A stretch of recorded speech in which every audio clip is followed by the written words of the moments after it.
The sound of distant thunder rolled through the mountain pass as Isabella Thorne collapsed against the door of the rough-hewn cabin, her small daughter burning with fever in her trembling arms.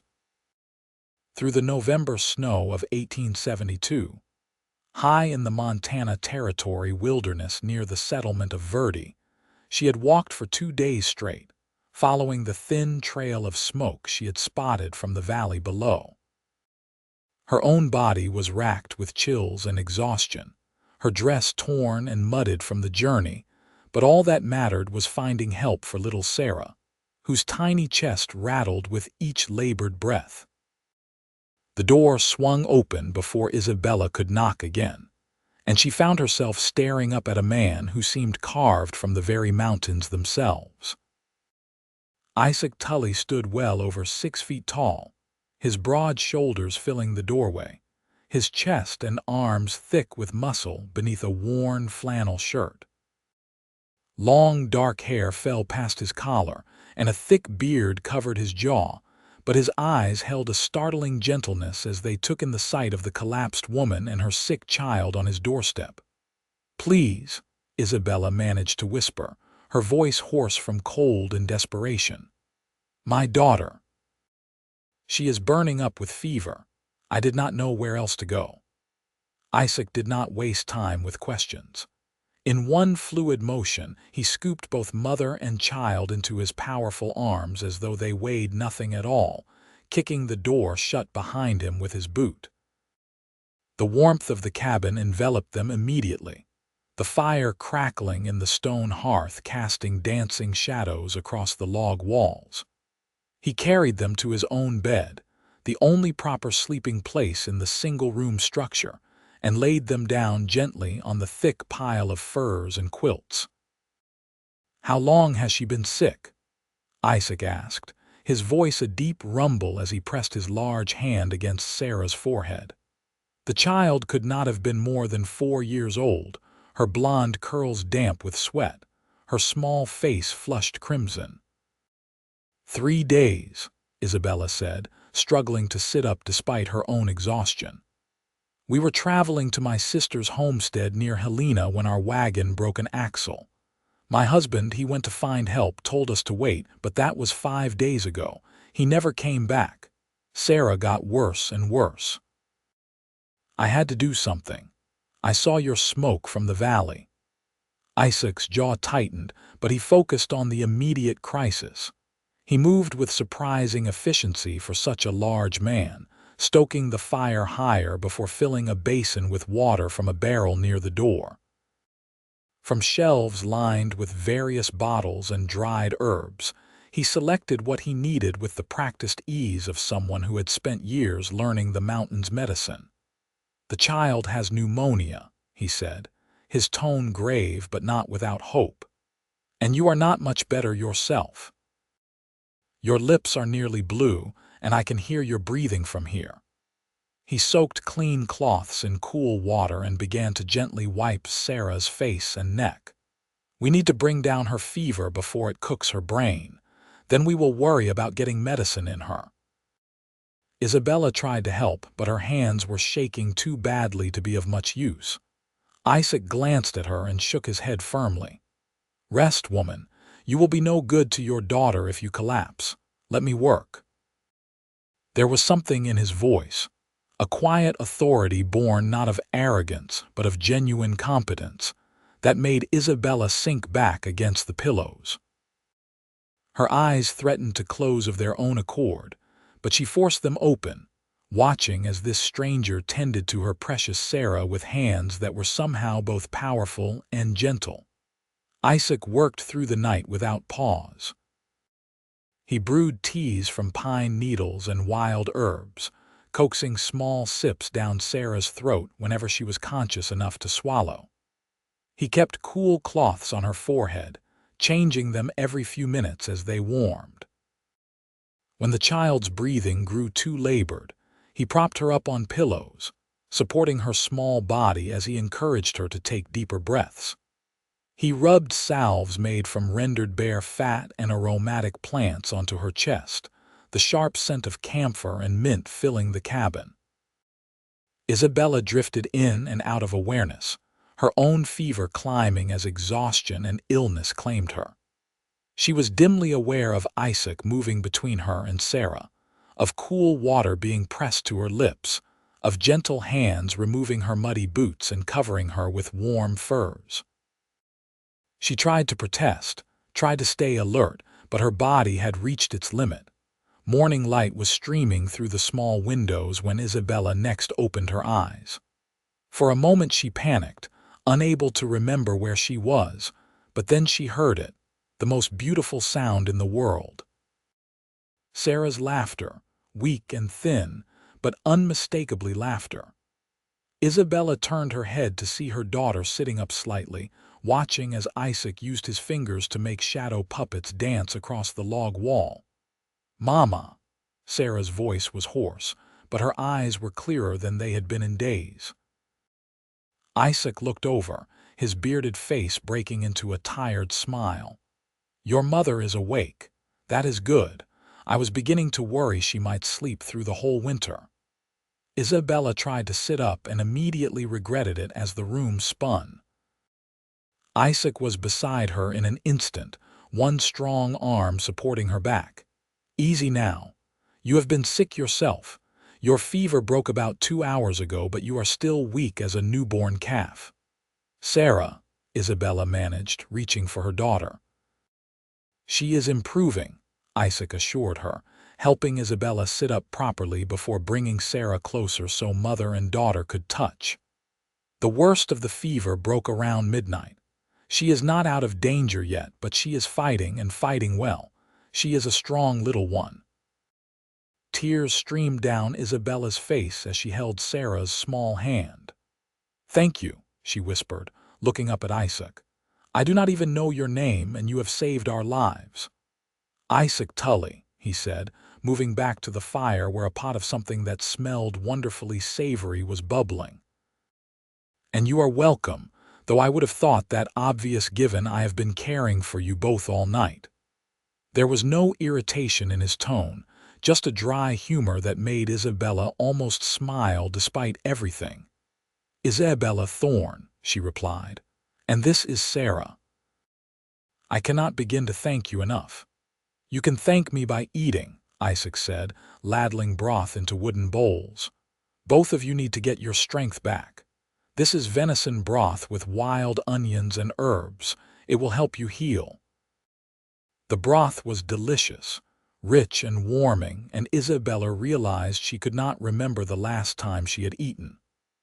Sarah managed a few spoonfuls before tiring, and Isaac did not push, simply setting the bowl aside and helping the child lie back down. "You said your husband went for help," Isaac said carefully as Isabella continued to eat. "How long ago exactly?" "5 days," Isabella said, her voice catching. "We were on the old wagon trail about 20 miles south of here when the axle broke. James said he would walk to the nearest settlement and bring back help or at least a horse. He told Sarah and me to stay with the wagon to keep warm and wait, but he never returned." Isaac's expression was unreadable. "That trail is rough country. Could be he got turned around or ran into trouble." "Could be a lot of things." Isabella nodded, not trusting herself to speak. The truth was, she did not know what to think about James anymore.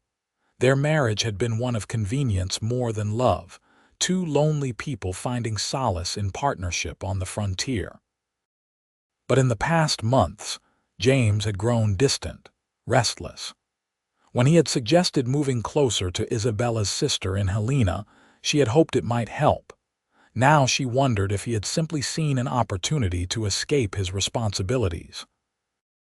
"When you are both stronger, I will go down to your wagon site," Isaac said. "See if there is any sign of him or what might have happened. But that is days away yet. Right now, you both need rest and medicine and food." Over the following days, a rhythm developed in the small cabin. Isaac proved to be an attentive and tireless caretaker. He brewed medicines from his stores of dried plants, explaining to Isabella what each one did.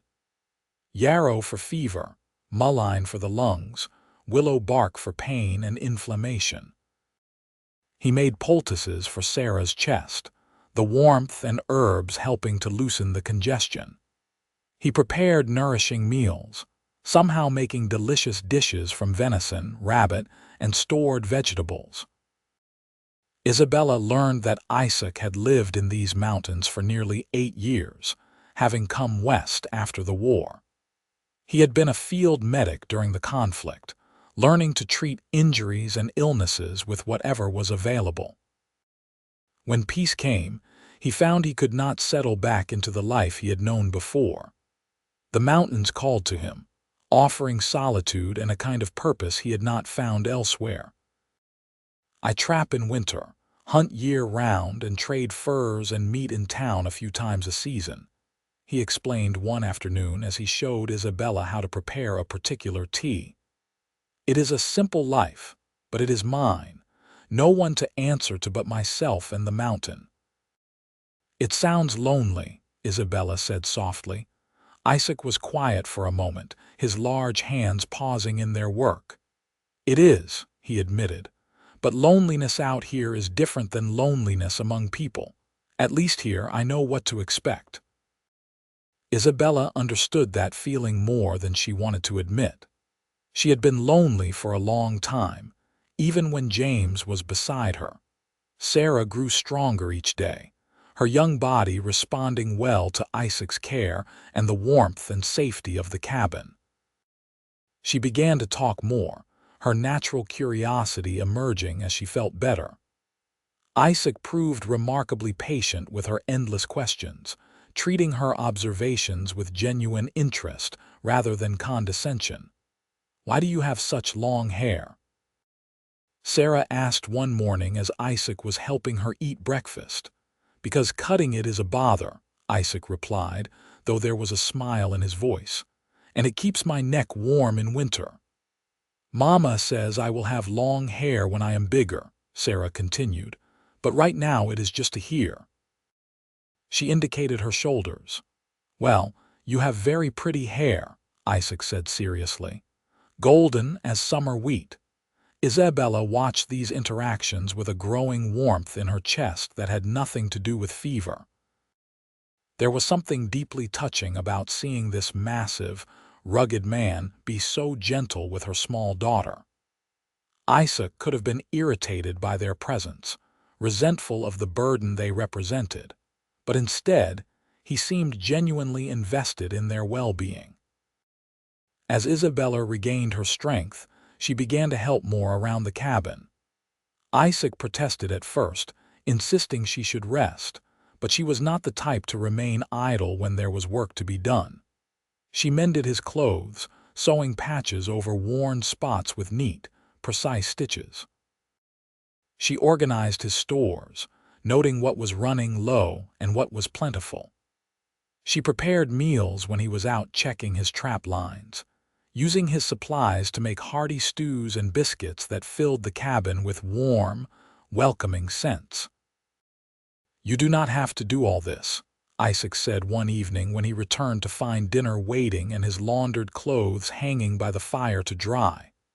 "I know," Isabella replied, "but you have done so much for us. It is the least I can manage."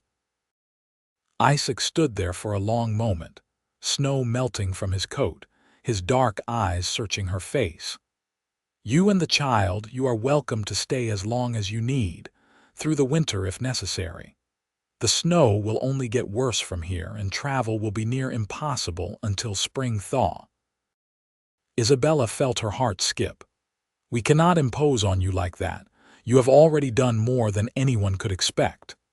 "It is not an imposition," Isaac said firmly. "Truth be told, it has been nice having company, having voices besides my own in this place. Sarah's laughter does more to warm this cabin than any fire could." A lump formed in Isabella's throat. "You are a good man, Isaac Tully." He ducked his head, clearly uncomfortable with the praise, but she saw the faint color that rose in his weathered cheeks beneath his beard. That night, after Sarah was tucked in and sleeping peacefully, Isabella and Isaac sat by the fire, each working on small tasks. She was hemming a tear in one of his shirts, and he was sharpening his hunting knife with long, practiced strokes of a whetstone. "Can I ask you something?" Isabella said quietly, "Of course. Why did you never marry? A man with your skills, your character, you could have had your pick of women in any town." Isaac was silent for so long she thought he might not answer. Finally, he spoke. "I was engaged once, before the war. Her name was Margaret. I thought we would build a life together when I returned. But war changes a man. The things I saw, the things I had to do, even to save lives." He shook his head slowly.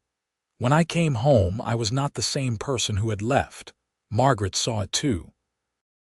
She tried to pretend nothing had changed, but we both knew. Eventually she called it off, married a shopkeeper in town. It was for the best." "I am sorry," Isabella said. "Do not be. She deserved someone whole, someone who could give her the life she wanted. I could not be that man anymore." He looked up, meeting Isabella's eyes across the firelight. "What about you? What led you to these mountains with a child and a husband who walks away?" Isabella's hand stilled on the fabric. "James and I, we married 3 years ago. I was a widow. Sarah's father died of cholera when she was just a baby. I was alone, struggling to make ends meet. James needed a wife, I needed security. It seemed practical at the time. But not happy," Isaac observed. "Not unhappy either," Isabella said carefully. "Just existing together more than living together. And lately James has been different, distant, angry sometimes, though never violent. When he suggested moving to Helena, I agreed, hoping it might help. But now—" She swallowed hard. "Part of me wonders if he left on purpose. If he saw this as a way to escape." Isaac set down his knife and whetstone. "No man worth the name would abandon his wife and child in the wilderness. Whatever his reasons, whatever drove him, that choice tells you everything you need to know about his character."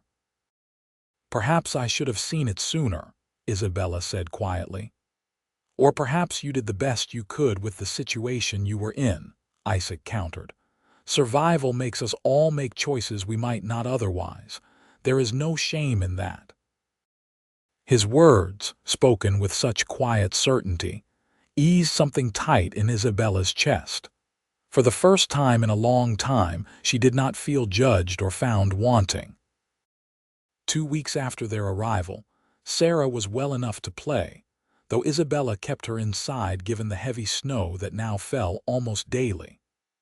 Isaac carved wooden animals for her, patient and careful as his large hands shaped bears and deer and rabbits from pieces of pine. Sarah lined them up by the fire, creating elaborate stories about their adventures. Isabella found herself watching Isaac more and more. The way his hands, so powerful and capable, could be so gentle when tending Sarah or passing her a cup of tea. The way he moved through the cabin with fluid grace despite his size, every motion efficient and purposeful. The sound of his voice, deep and steady, as he told stories in the evening. The rare smiles that transformed his serious face into something almost boyish. She was beginning to realize that what she felt was more than gratitude. One night, a blizzard howled outside with such ferocity that the cabin walls shook. Sarah woke crying from the noise, and before Isabella could rise from her pallet on the floor where she had insisted on sleeping so Isaac could have his bed back, Isaac was there, scooping the little girl up and settling into his chair with her. "It is just whined, little one," he murmured, wrapping a quilt around her. "The mountain is singing, that is all. Nothing can harm you here." "It is scary," Sarah whimpered, burying her face against his broad chest. "I know, but you are safe. I give you my word, as long as you are in this cabin, nothing will hurt you. Not wind, not cold, not anything." Something in his voice, in the absolute conviction of his promise, seemed to reassure Sarah. She relaxed against him, her small hand clutching his shirt. "Will you tell me a story?" And so Isaac told stories. his deep voice weaving tales of brave mountain creatures and magical forests while the storm raged outside. Isabella lay in her pallet, watching through half-closed eyes, her heart full of an emotion she was almost afraid to name. When Sarah finally fell back asleep, Isaac carried her to the bed and tucked her in carefully. Then he returned to his chair, preparing to spend the rest of the night keeping watch over the fire.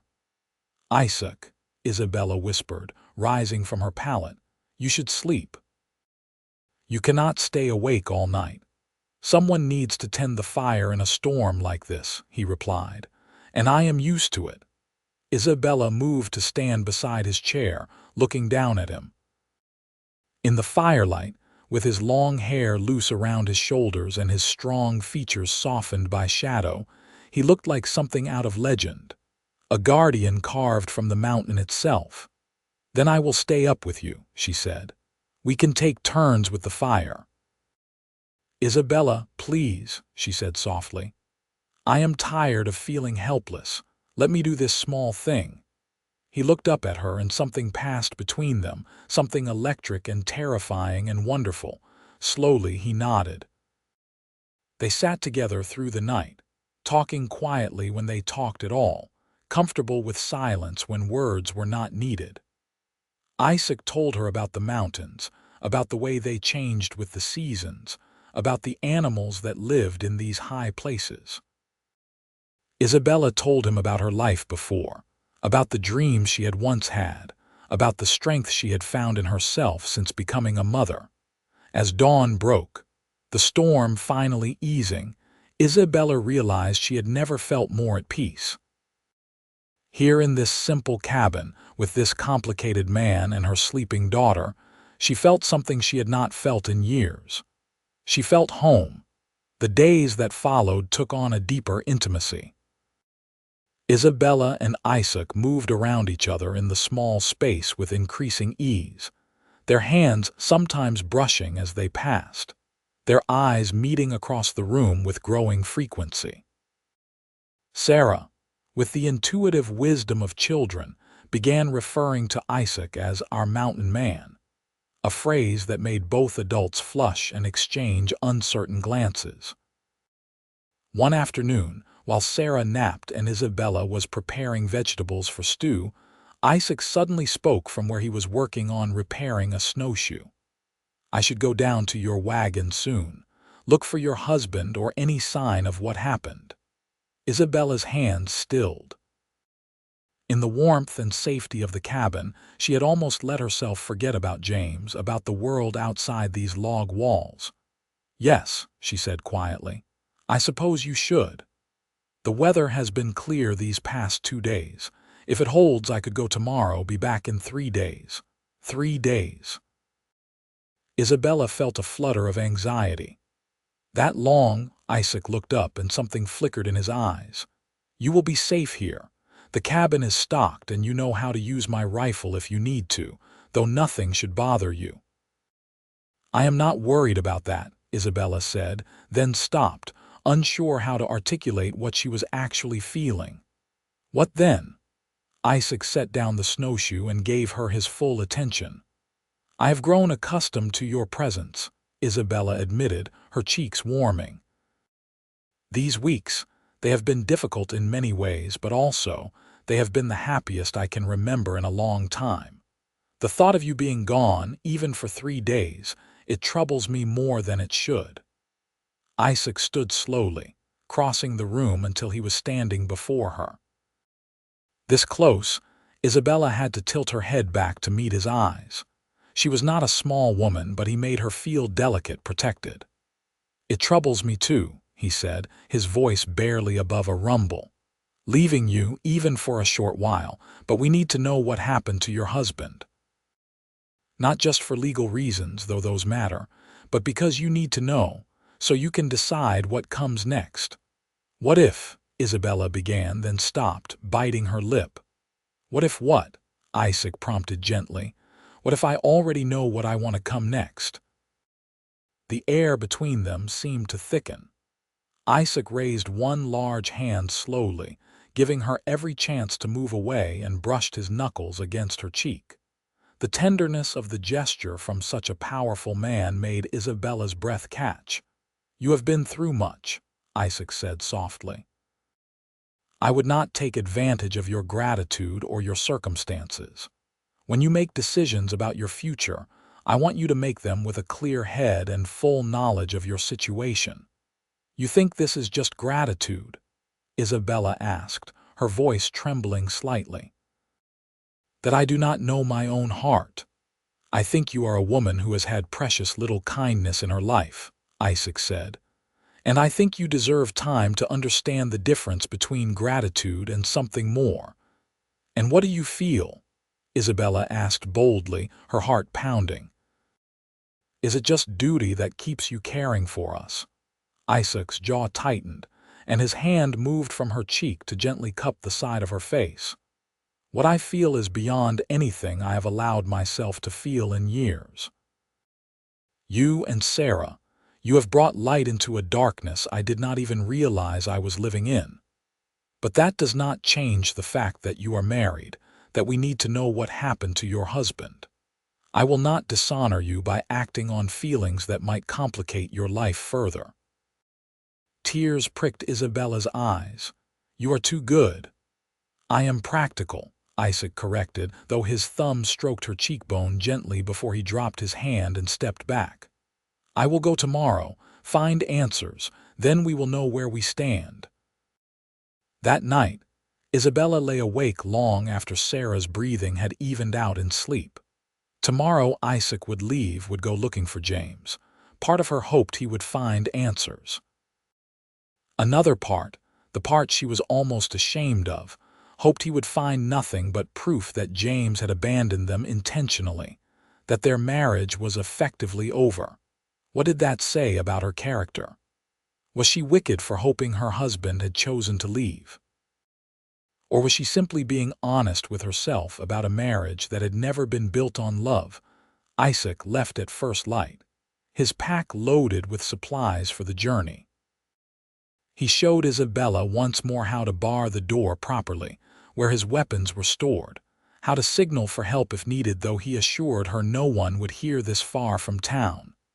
3 days, he said, standing in the doorway, backlit by the pale winter sun.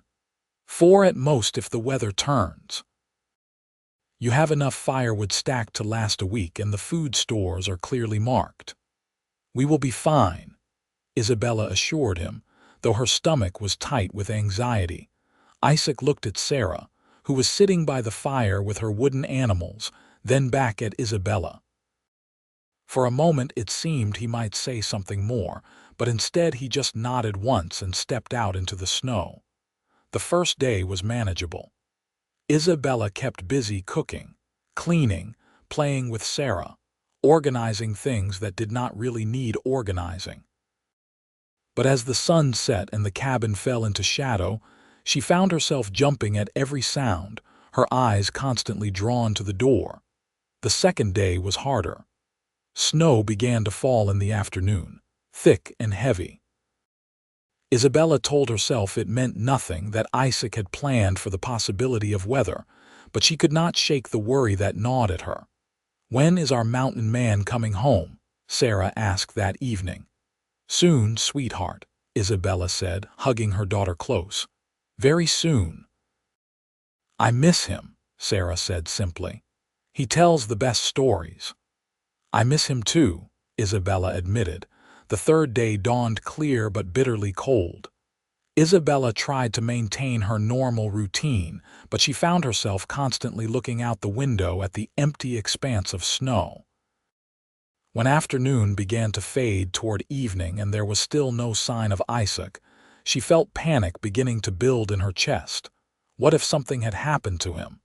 What if he had gotten injured or lost? The mountains were dangerous, she knew that. A man alone, no matter how experienced, could fall prey to any number of hazards. She was standing at the window, her forehead pressed against the cold glass, when she saw it. A dark figure moving through the distant trees, growing larger as it approached. Isabella's heart leapt, and she had to resist the urge to throw open the door and run out into the snow. Instead, she unbarred the door and waited, Sarah pressed against her side. Isaac emerged from the tree line, and Isabella felt her breath leave her in a rush of relief. He looked exhausted, his face drawn and his movements stiff with cold, but he was whole and he was here. He stumbled slightly as he reached the cabin steps, and Isabella did not hesitate. She rushed out, heedless of the cold, and threw her arms around him to steady him. "Easy," Isaac said, but his arms came around her, holding her close for just a moment before he gently set her back. "Let me get inside before we both freeze." Once in the cabin with the door shut behind them, Isaac sagged into his chair as Isabella helped him remove his heavy coat and snow-caked boots. Sarah brought him water, her small face worried. "Thank you, little one," Isaac said, managing a smile for her despite his obvious exhaustion. "What happened?" Isabella asked, her hands checking him over for injuries. "You look like you have been through a battle." "The weather turned worse than expected on the way back," Isaac said. "I had to hole up in a cave for half a day waiting for a storm to pass. But I am fine, just tired and cold." "Did you find the wagon?" Isabella asked, almost afraid of the answer. Isaac's expression grew somber. "I did, or what is left of it. Looks like it was stripped by travelers passing through maybe a week or so after you left it. All your belongings are gone." "And James," Isabella whispered. "No sign of him at the wagon, but I followed the trail he must have taken toward the nearest settlement.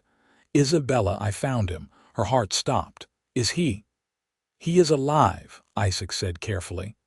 "I found him in a saloon in a town about 30 miles south of here. He has been there the whole time, apparently, drinking, gambling, spending what money you had." Isabella sank down onto the floor, her legs unable to hold her. He stayed there, while we were freezing and starving, while Sarah was sick. I confronted him," Isaac continued, his voice hard. "Asked him what kind of man abandons his family. He said, and I am sorry, Isabella, but you need to hear this. He said he was glad to be free of the burden, that he had never wanted a ready-made family, that he only married you for your late husband's land, which turned out to be worthless. He said he hoped you would take the hint and file for a divorce." The words should have hurt more than they did.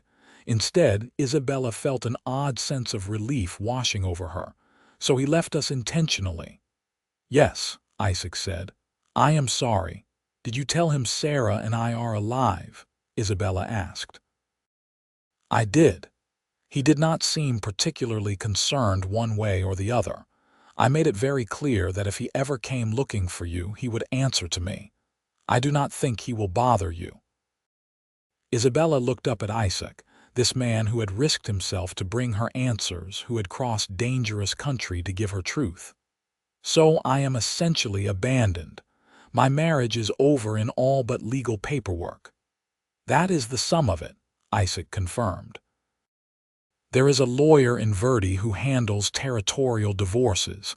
Given the circumstances, abandonment and all, it should be straightforward, though it will take time." "And in the meantime?" Isabella asked quietly. Isaac held her gaze. "In the meantime, you and Sarah stay here where it is safe and warm, where you are wanted." The last word hung in the air between them, heavy with implication. "Isaac," Isabella began. "Do not say anything yet," Isaac said, though his eyes were soft. "You have just received difficult news. Let yourself feel whatever you need to feel. We have time." But Isabella realized she did not need time to know how she felt. The relief that had flooded through her upon learning James had abandoned them was not the reaction of a heartbroken wife. It was the reaction of a woman who had been freed from a loveless obligation, a woman who could finally see a path toward the life she truly wanted. Over the following weeks, Isabella watched the calendar turn toward the new year. Christmas came and went quietly in the cabin. Isaac surprised them both by producing gifts he had clearly been working on in secret. For Sarah, a beautiful doll carved from wood with a dress sewn from soft leather. For Isabella, a pair of delicately carved hair combs made from elk antler, polished to a gleam. "Isaac, these are beautiful," Isabella breathed, running her fingers over the intricate patterns he had carved into them. "You deserve beautiful things," Isaac said simply. Isabella had little to give in return, but she had spent her evenings secretly sewing, creating new shirts for Isaac from fabric she found in his stores, embroidering the collars with subtle designs. When he opened her gift, his expression went soft. "Isabella, this is fine work." "You needed new shirts," she said, feeling suddenly shy. "And I wanted to do something to show my appreciation." "It is more than appreciation that I see in these stitches," Isaac said quietly, his eyes meeting hers over Sarah's head as the little girl played with her new doll. The tension between them continued to build, a slow fire that neither tried to extinguish, but that both were careful not to let rage out of control. They would stand close while cooking, their hands brushing. Their eyes would meet across the cabin, gazes holding longer than necessary. Conversations would trail off into charged silence. In early January, a break in the weather allowed Isaac to make the journey to Verdi. He took with him a letter from Isabella outlining her situation and her desire to file for divorce from James on grounds of abandonment and desertion. The lawyer would handle the necessary paperwork and postings. In the territorial system, provided James did not contest it, which Isaac assured her he would not, the divorce would be finalized within a few months. When Isaac returned from town 3 days later, he brought supplies, news, and mail. Among the letters was one from Isabella's sister in Helena, responding to a missive Isabella had sent weeks earlier. "Isabella, read the letter aloud to Isaac after Sarah had gone to sleep." Her sister expressed relief that Isabella and Sarah were safe, concern about James's abandonment, and an invitation to come to Helena in the spring if Isabella wished. "Would you want to go?" Isaac asked carefully. "To your sister's." Isabella set the letter down, looking at this man who had become so much more than a rescuer, so much more than a host. In the weeks they had spent together, she had come to know his character, his heart. She had seen his strength and his gentleness, his wisdom and his humor. She had fallen in love with the way he told stories to Sarah, the way he hummed while he worked, the way he looked at her when he thought she was not watching. "No," she said clearly. "I do not want to go to Helena. What do you want?" Isaac asked, and there was something vulnerable in his voice, something hopeful. "I want to stay here," Isabella said. "With you, if you will have us." Isaac crossed the small cabin in 2 long strides and dropped to his knees before her chair, taking her hands in his large, calloused ones. "Isabella, I have been alone for so long I forgot what it felt like to be truly alive. Then you and Sarah came into my life, and suddenly this cabin was not just shelter anymore, it was a home. You made it a home. I never dared to hope you might feel even a fraction of what I feel." "And what do you feel?" Isabella asked, her voice trembling. "I love you," Isaac said, the words rough with emotion. "I love your strength and your kindness. I love the way you hum while you cook and the way you look at Sarah like she is the whole world. I love your laugh and your spirit and your courage. I know it is too soon. I know there are complications, but I cannot keep it inside any longer. I love you, Isabella." Tears streamed down Isabella's face as she slid from the chair to kneel facing him. "I love you too. I think I have been falling in love with you since the first night, watching you care for Sarah with such tenderness. You have shown me what it means to be truly seen, truly valued. You have given us safety and care and a home. How could I not love you?" Isaac cupped her face in his hands, his thumbs wiping away her tears. "I want to do this right. I want to wait until your divorce is final, until we can marry properly with nothing hanging over us." "We will wait then," Isabella agreed. "But Isaac, I am already yours. In my heart, I am already yours." "And I am yours," Isaac said solemnly, "for however long you will have me." They leaned together, their foreheads touching, breathing each other in. It was not a kiss, not yet, but it was a promise. A beginning. The winter months passed with an almost magical quality. Isabella and Isaac moved through their days with new ease, now that their feelings were openly acknowledged. They were careful to maintain propriety, knowing Sarah was watching and learning, knowing they had agreed to wait for the divorce to finalize before taking their relationship further. But there were small intimacies that spoke of their commitment. The way Isaac would rest his hand on Isabella's shoulder as he passed. The way Isabella would brush Isaac's hair back from his face when they sat by the fire. The way they would stand together at the window, watching the snow fall, his arm around her waist, her head on his shoulder. Sarah bloomed under their combined care, growing stronger and happier with each passing day. She treated Isaac with a combination of adoration and complete trust, following him around when he did chores, asking endless questions about everything he did.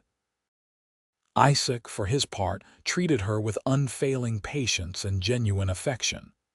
One evening in late February, Sarah looked up from her wooden animals and said, "Isaac, would you be my papa?" The question hung in the air. Isaac looked at Isabella, who nodded through sudden tears, then back at Sarah. "I would be honored," Isaac said seriously, crouching down to Sarah's level. "If you will have me as your papa and if your mama agrees, I would like nothing more." "Then you are my papa," Sarah declared with the simple certainty of childhood and launched herself into his arms.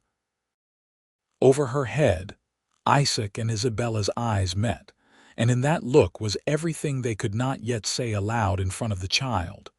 Promises of a future together, of a real family built on love and choice. In March, a letter arrived from the territorial lawyer. The divorce was progressing smoothly.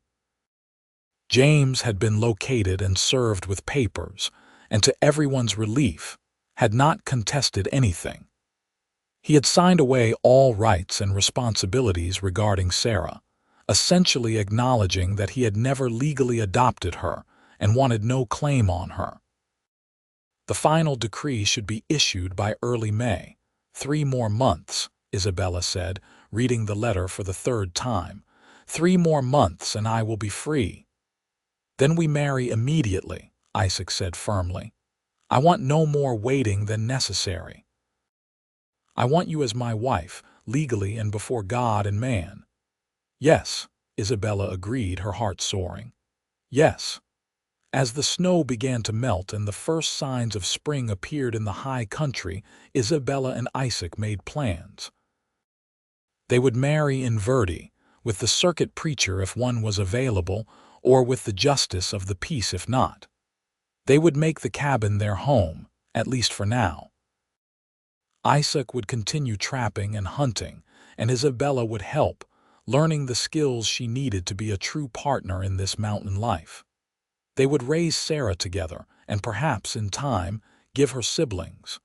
The first week of May, the letter they had been waiting for arrived.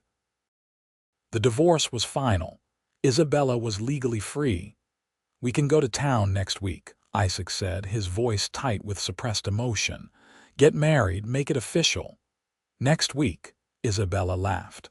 "Isaac Tully, we are going as soon as humanly possible, tomorrow if we can manage it." Isaac swept her up in his arms, spinning her around the cabin as Sarah giggled from her corner. "Tomorrow, then. We go to town tomorrow, and I make you my wife." The journey to Verdi took most of a day, the 3 of them riding Isaac's sturdy horses down the mountain trails. Sarah rode in front of Isaac, safe within the circle of his powerful arms, while Isabella rode beside them, her heart light despite the long journey. Verdi was a small settlement, barely more than a collection of rough buildings clustered where mountain trails converged. But it had what they needed, including a justice of the peace who was willing to perform the marriage ceremony immediately upon hearing their story. Isabella stood in the small office, wearing her cleanest dress, a simple blue cotton that she had mended and pressed as best she could.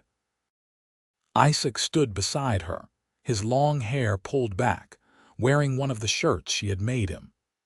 Sarah stood with them as their witness, holding a small bouquet of early wildflowers she and Isaac had picked that morning.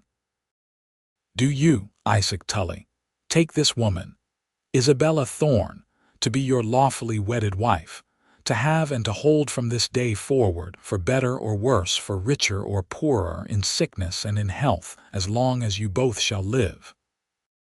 "I do," Isaac said, his deep voice steady and sure, his eyes never leaving Isabella's face.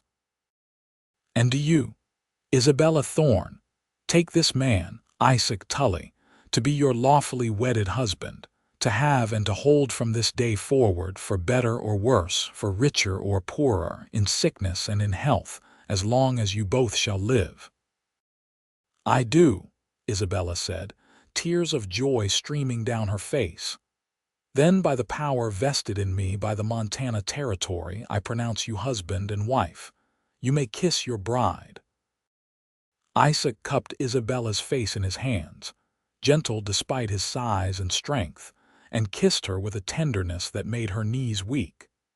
It was their first real kiss, and it held all the longing and love and promise they had been holding back for months. When they finally broke apart, both were breathing hard, and Sarah was clapping and cheering. They spent that night in Verdi's small boarding house, Sarah asleep in a cot in the corner of their room, while Isaac and Isabella finally, properly, became husband and wife. Isaac was infinitely careful with her, treating her like precious treasure, showing her what it meant to be loved by a man who truly cherished her. In his arms, Isabella found a passion and connection she had never known existed, a joining that was as much of hearts and souls as it was of bodies. The next morning, as they prepared to return to their mountain home, the boarding house owner presented them with an unexpected wedding gift. A young couple who had come through town had told her about needing to lighten their load and had sold her a few items, including a beautiful quilt and a set of tin dishes. She passed these on to Isaac and Isabella at a fair price, pleased to help newlyweds start their life together. The ride back up the mountain felt different to Isabella. She was returning not as a guest or a woman in need of rescue, but as Isaac's wife, as the mistress of their cabin home. As they crested the final ridge and the cabin came into view, nestled among the pines, she felt a rush of pure happiness.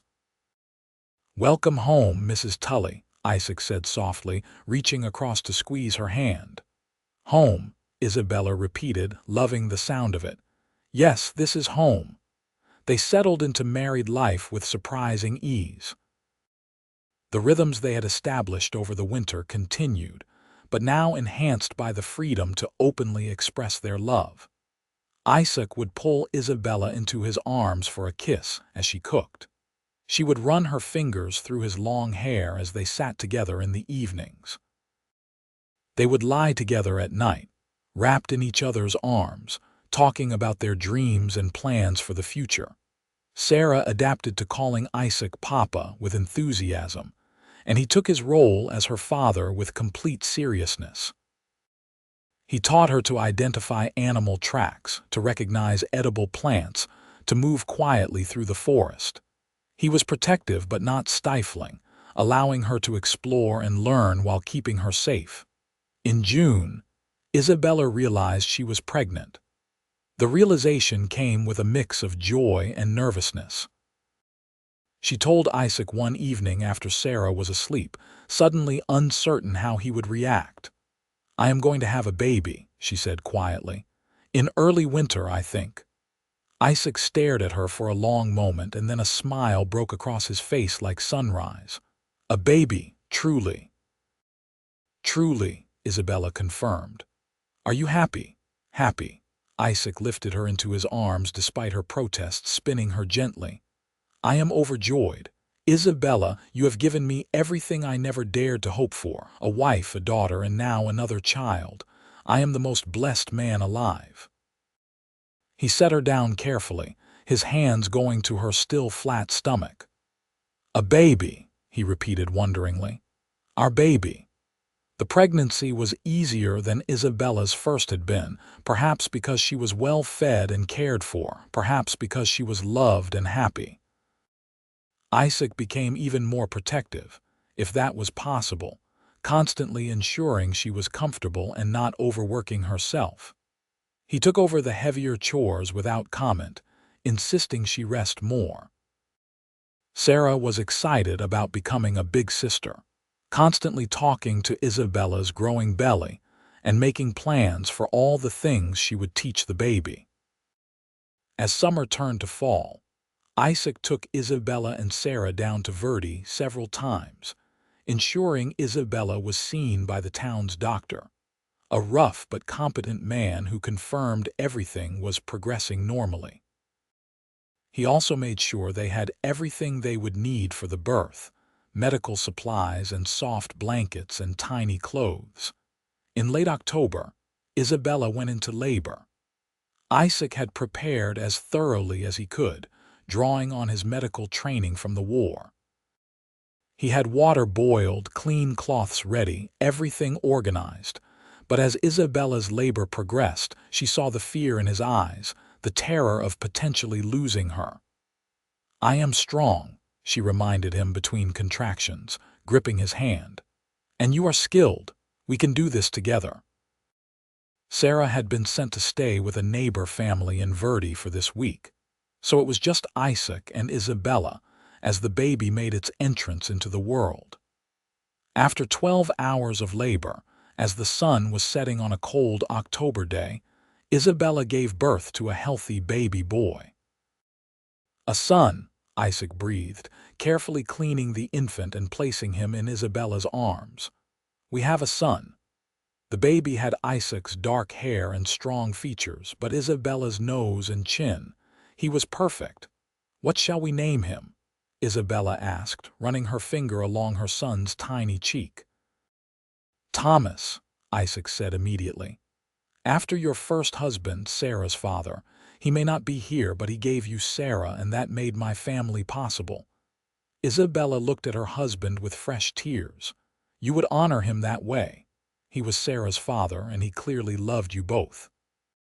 He deserves to be remembered." "Thomas Tully," Isabella said softly. "It is perfect." When Sarah came home a week later, she was enchanted with her new brother. She helped Isabella change him and sang to him and very gently held him while sitting carefully under adult supervision. That first winter as a complete family was magical. The cabin was full of life and love and laughter. Baby Thomas thrived, growing round and healthy. Sarah continued to bloom, confident and happy.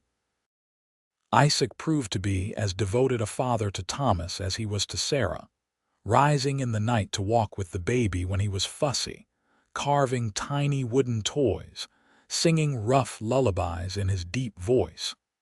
Isabella watched her family with a sense of profound gratitude. A year and a half ago, she had stumbled to this cabin's door, desperate and afraid, with a sick child in her arms and no hope left. Now she had a husband who loved her deeply, 2 healthy children, and a home filled with warmth. The years that followed were not without challenges. Mountain life was hard, and there were difficult winters, lean times when game was scarce, illnesses that had to be nursed through. But they faced everything together as a family.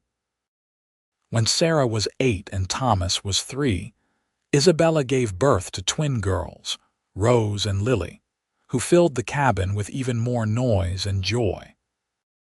Isaac had to add a room to the cabin to accommodate their growing family, spending a summer building with help from neighbors they had grown close to over the years. Sarah grew into a capable young woman, skilled in both traditional women's work and the mountain skills Isaac taught her. She could shoot, track, and trap as well as any man, but she could also sew, cook, and run a household. She was fierce and independent, secure in the knowledge that she was loved. Thomas grew strong like his father, his body filling out with muscle as he helped with the heavy work around their homestead. He had Isaac's quiet strength and Isabella's kind heart, a combination that made him beloved by all who knew him. The twins were a matched set of mischief and delight, keeping everyone on their toes with their clever schemes and infectious laughter. On a warm summer evening in 1885, 13 years after Isabella had first knocked on Isaac's door, the family sat together outside their expanded cabin, watching the sunset paint the mountains gold and pink. Sarah was 17 now, beautiful and confident. Thomas was 10, all lanky limbs and earnest questions. The twins were 7, playing with the collection of carved animals that had grown considerably over the years. Isaac sat with his back against a tree, Isabella nestled between his legs, her back against his broad chest.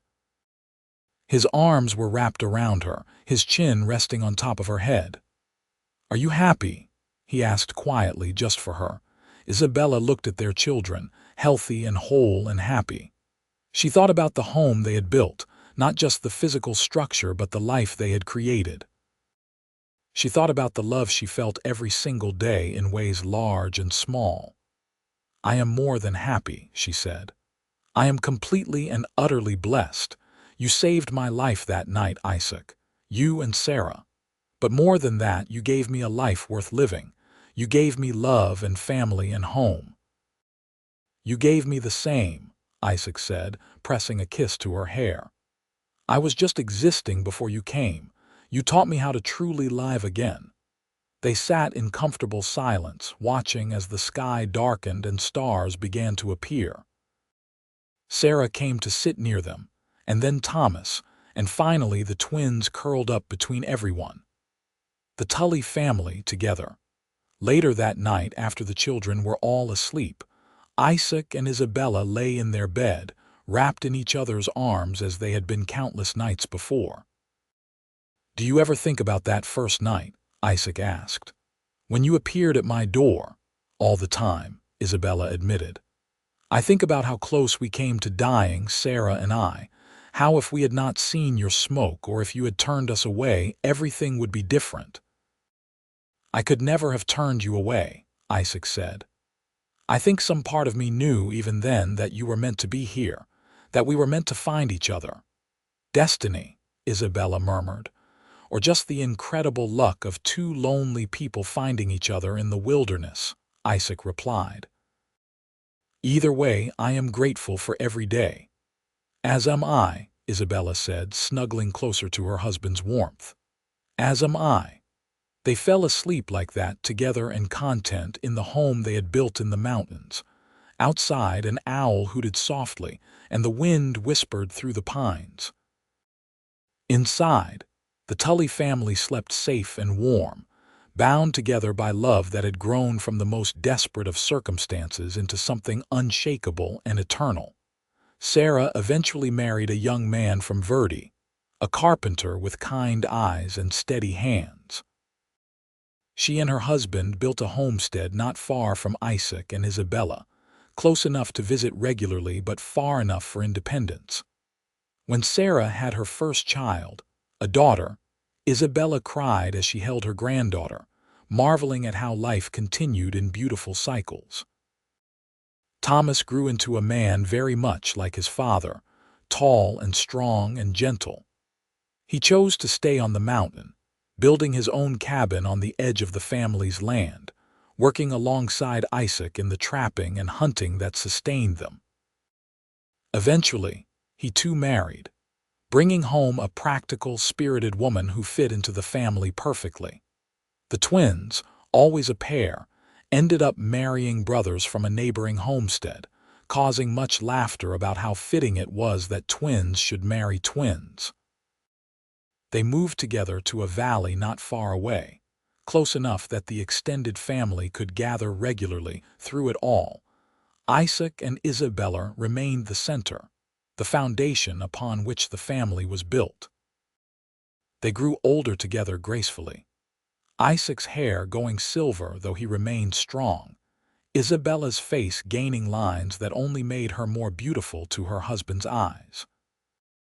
On their 25th wedding anniversary, their children and grandchildren gathered at the mountain cabin for a celebration. The original small structure now had several additions, but the core remained the same, the hearth where Isaac had first warmed Isabella and Sarah still the heart of the home.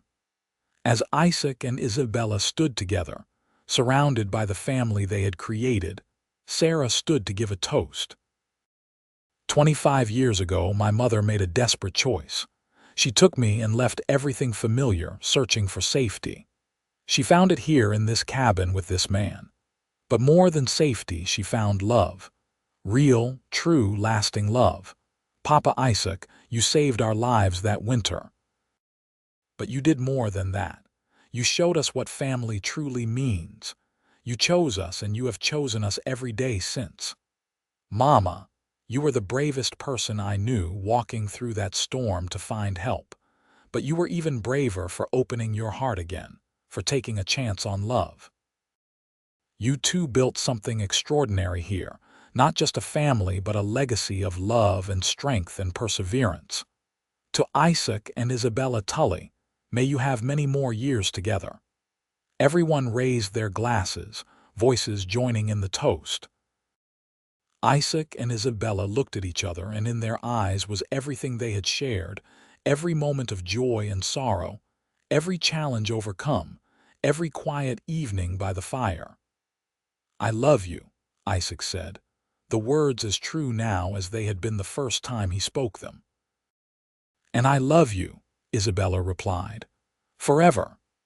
They kissed, surrounded by the family that was their greatest achievement in the home where their love story had begun.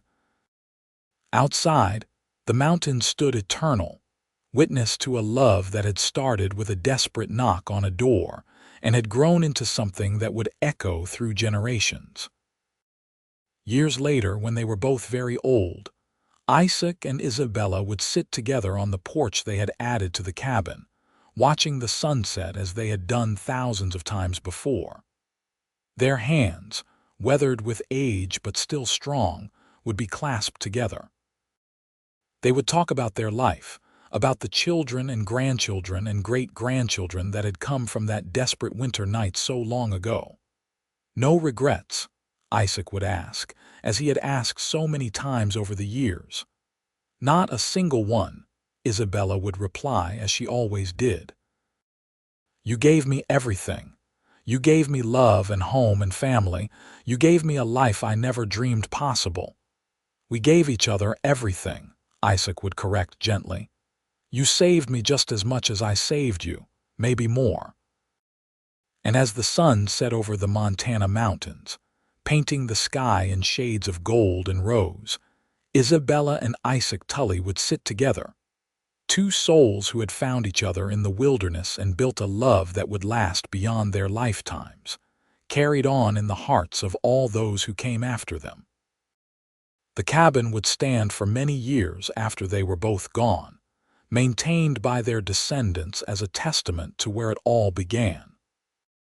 Children and grandchildren and great-grandchildren would grow up hearing the story of the woman who arrived in a blizzard with a sick child, and the mountain man who nursed them both back to health with tireless care.